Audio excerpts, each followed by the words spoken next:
자, 지금 속보로 들어온 걸 보니까 새 민주당 원내대표에 박광원 의원이 선출이 됐습니다. 예. 자, 이 결과 좀 예상하셨습니까? 어떻습니까?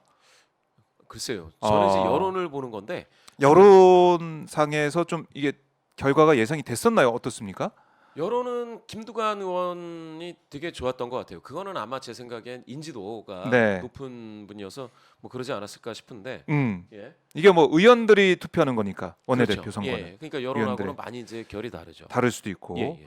그래요. 이제 박광원 의원이 선출이 돼서 지금 아마 수락연설을 하고 있는 상황 같은데요. 박홍근 전 원내대표, 이재명 대표 모습도 보이고 있습니다.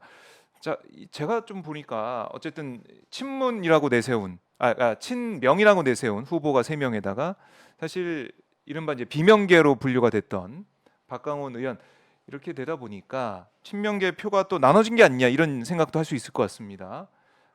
박광원 의원이 민주당 원내 사령탑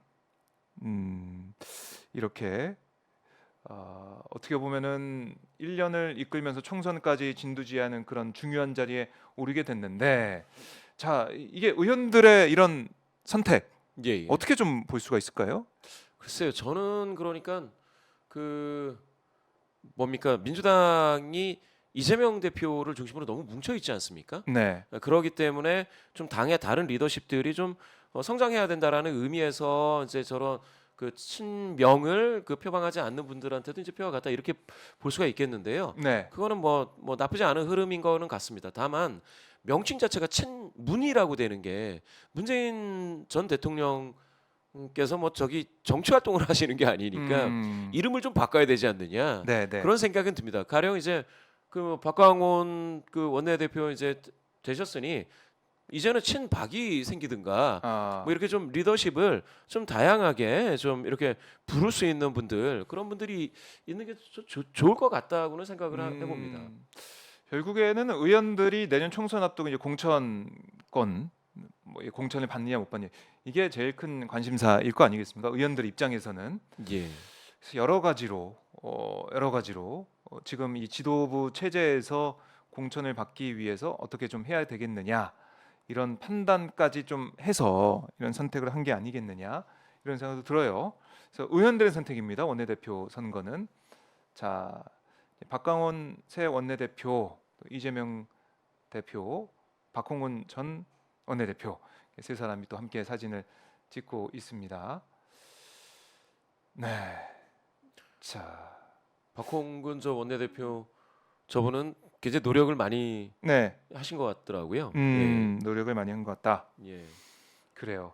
자, 이렇게 이제 박광원 의원이 새 원내대표 됐다는 소식도 저희가 전해드리겠습니다.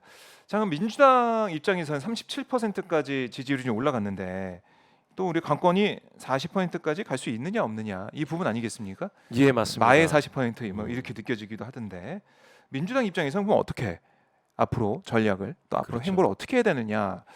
제가 지금 생각을 하면 방금 말씀 주신 것처럼 작년 네. 10월 달에 이제 38로서 40% 선을 돌파할 거다. 그럴 수도 있겠다라는 데까지 갔다가 다시 눌리기도 하고 뭐 이랬거든요. 네. 그때 이제 하방 압력을 받아서 민주당 지지도가 이제 내려올 때 좀 눌릴 때는 검찰 수사가 있었습니다. 네. 그리고 이번 그 4월 2주에서 3주에서 이게 4% 포인트 빠질 때에도 이게 이제 돈봉투 관련한 검찰 수사 받았죠. 네. 그런데 이제 이번에 3주에서 4주에서 5% 포인트 물론 이제 이 모든 게 오차범위 이내이긴 하지만 그래도 좀 회복을 하고 있다라고 하는 거는 민생 법안과 관련된 얘기가 좀 있는 것 같습니다. 그래서 네. 꾸준히 노력을 했다라는 거죠. 양곡법, 간호법, 또 전세 사기와 관련돼서 네. 뭐 이런 것들 또 후쿠시마와 관련돼서도 강력하게 대응을 하려고 했었지 않겠습니까? 네. 그래서 저는 지금 민주당이 좀 뭐랄까 힘을 내고 있다. 네. 좀 뭐랄까요 야성을 되찾았다.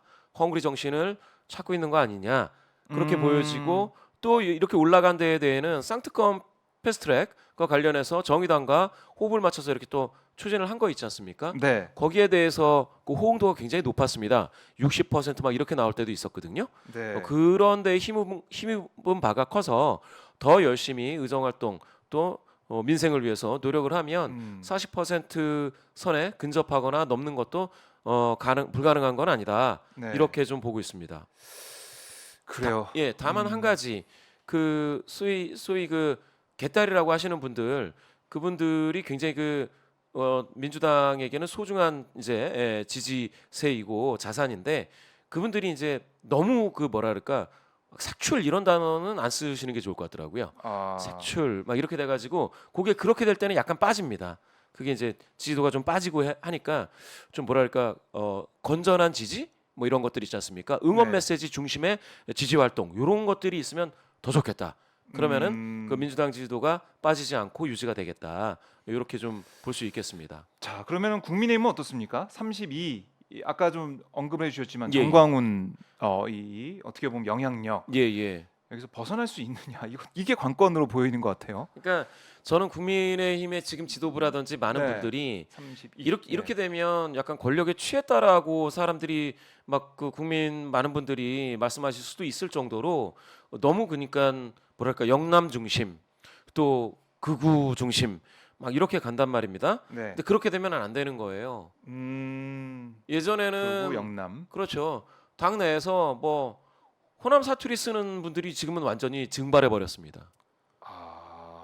충청 분들이 네. 무슨 대변인 맡았다 이런 얘기를 들어본 적이 없거든요. 네. 다시 얘기해서 이거는 좀 지역 안배라든지 이런 것도 없고 네. 그냥 뭐 이제 다음 총선에 뭐 TK라든지 이렇게 안전한 지역 있지 않습니까? 네. 그 지역을 향해서 다들 막 이렇게 달려가는 것처럼 그렇게만 하면은 안 되죠. 예, 이게 아무리 민심을 빼고 당신만으로 지도부를 구성한다. 그래서 그렇게 했다 하더라도 이제는 그 민심을 보셔야 되는데 네. 이 국민의힘 지도부에 계신 분들이 조금 뭐랄까 포용력을 발휘하셔가지고 그래야 되는데 지금으로 보면은 지도부 자체로는 이거 영남당으로 회귀하나 막 이런 거 있잖아요. 뭐 그런 비판적 목소리에 아무 대응을 할 수 없는 상황 아닌가. 좀 그런 생각도 들고 아니 마치 그 정광훈 목사 그분도 그냥 자기 물 만난 물고기처럼 가가지고 그런 발언을 막 하고 있는 거 있잖아요. 그 뭐 5.18과 관련된 발언 네. 이런 거는 저는 진짜 지역민들뿐만 아니라 민주주의에 대해서 생각하시던 많은 분들한테 굉장히 서운한 발언이지 않겠습니까? 뭐 지난 4.3 발언과 그렇죠. 관련해서 그 4.3에 계신 분들 말씀하시는 거의 울먹일 정도로 말씀을 하시는데 네. 이거 이렇게 가면은 저는 여당이 많은 국민분들의 어떤 관심에서 벗어나고 실망감밖에 줄 수 없다. 지금은 이거는 이거 똑바로 보셔야 돼요. 갤럽 지표에서 지금 네. 3월 1주에 39% 나왔다가 지금 30% 초반에 완전히 묶여 있다라는 거. 이게 바로 민심이다. 이게 민심이다. 이거 좀, 보셔야 된다는 거죠. 그래요. 여론의 흐름을 볼 수 있는 여론 조사입니다. 예. 네, 윤석열 대통령이 뭐 여론 조사 관련해 가지고 뭐 근로시간 개편 그 예를 들면서 사실 좀 불신하는 듯한 그런 얘기를 좀 해서 여러 가지 감론을박도 있었는데 어쨌든 추이 흐름 이건 볼 수 있다. 그건 또 확실하다.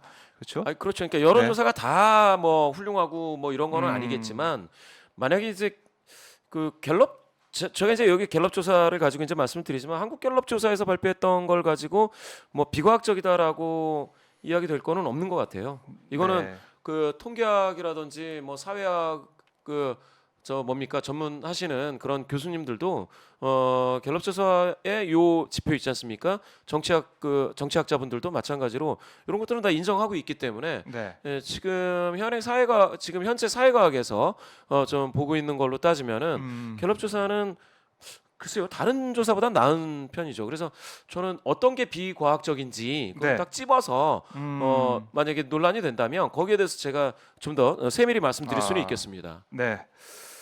알겠습니다. 자, 오늘도 대통령의 지지율과 정당 지지도 중심으로 좀 말씀을 드렸는데요. 자, 결국 이제 외교적인 성과, 경제적인 성과 사실은 둘 다 좀 잘 보이지 않는 상황이기 때문에 민심은 긍정은 떨어지고 부정은 좀 올라가는 흐름을 보이는 게 아니냐 이렇게 정리를 해보도록 하고 또 정당 지지도 같은 경우는 결국에는 정책 민생을 위해서 어떤 역할을 정당들이 하고 있느냐 거기에 누가 더 열심히 하고 있느냐 이런 것들을 특히 중도층에서 열심히 판단하고 있다. 이거를 각 정당에서 또 대통령실에서 판단을 해봐야 될 것 같습니다. 자, 오늘도 대표님 고생 많으셨고요. 예. 다음 주에는 저희가 어린이날이라서 아하. 쉬고 그 다음 주에 뵙도록 하겠습니다. 예. 네, 연휴이기 때문에 잘 쉬시고요. 예. 네, 저희가 다음 주 2주 뒤에 뵙겠습니다. 고맙습니다. 감사합니다. 네.